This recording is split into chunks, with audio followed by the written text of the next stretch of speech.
There's a nice trend this year where B movies are developing more of a mainstream appeal again.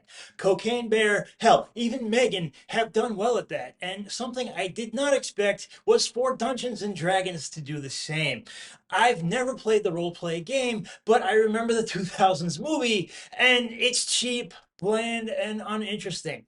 To say the new movie vastly ups the production values is an understatement. This is a really nice piece of calculated entertainment, drawing on all the folklore of the games while keeping the action, characters, and levity just about right to keep non-fans like myself reasonably pleased with how well it all moves along. Having charismatic actors goes a long way here too, like Chris Pine as Edgin. He's first seen as a kind of middle-aged spy who loses his wife and is made to raise his daughter on his own. To do that, he forms a merry band of thieves, which includes Michelle Rodriguez as Holga. She's a barbarian who fast becomes the group's most badass member. We meet more of their group as Edgin and Holga escape from prison and the movie rolls along. They find out that they've been betrayed by a former cohort named Forge Fitzwilliam, played by Hugh Grant, who has now become a lord with the help of a dark sorceress with hidden evil plans of her own. Fitzwilliam has also taken Edgin's daughter, forcing him to put another team together to get her back. The team includes a former partner named Simon, played by Justice Smith. He is a middling magician who has taken to pickpocketing to support himself. Also, there's Doric, played by Sophia Lillis, a shape-shifting druid. As time goes by, they also enlist the help of Zinc, played by Bridgerton's Reggie Jean Page. He's a noble who knows where the treasures they need are buried. From there, game night directors John Francis Daly and Jonathan Goldstein do nice work in honoring the tropes of the adventurous quest while never forgetting it's all in fun. In this, we get fat dragons, overly chatty corpses brought back from the dead, an old boyfriend gnome who has a thing for taller women.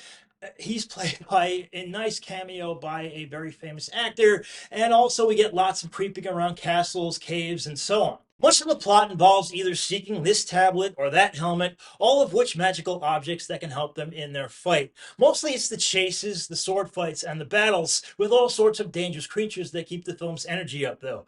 A great piece of staging, in particular, is the finale of Fantastical Oddities. It features a gladiatorial battle inside a maze, where dangerous creatures like a panther with tentacles and a treasure box with teeth give chase, and the only thing that can help them is a gelatinous cube. Spine also fits in here super well. He has the loose, snarky charm that kind of makes him perfect for the leader of the group, but he also never lets it fall too much into buffoonish caricature. There are things he still cares about, and regrets he hopes to still make right, and he brings earnestness to that. And the rest kind of play off his lead work. Rodriguez plays the brawn to his brains, and they both complement each other well. The Page character doesn't really understand irony, so some of the best laughs come from Pine's sarcasm and his confusion at the sarcasm. And then Smith is kind of here to be the nerdy guy trying to find his own confidence. As for the villains, I mean, you kind of would like a little better than what's being given here, but they are what they are for a comedy adventure film like this. Grant has a devilish way with dialogue, even if he is just playing a nebbish. As for the evil sorceress, I mean, she looks and acts like an evil sorceress. I don't think she has a lot of leeway there. And just to be totally real here, I mean, this isn't anything close to Lord of the Rings or even Harry Potter, nor does it have all the B-movie pleasures of, say, something like The Mummy. But it tries, and while the CGI isn't great, I gave it a pass because it still has a level of inspiration behind it that was absent from the mundane world of, let's say, Quantum Mania. The movie thrills enough, and this feels like the right tone for a D&D movie. Something that's both kind of cheesy, pretty funny, and with just the right amount of gravitas to keep you interested in the characters and their journey.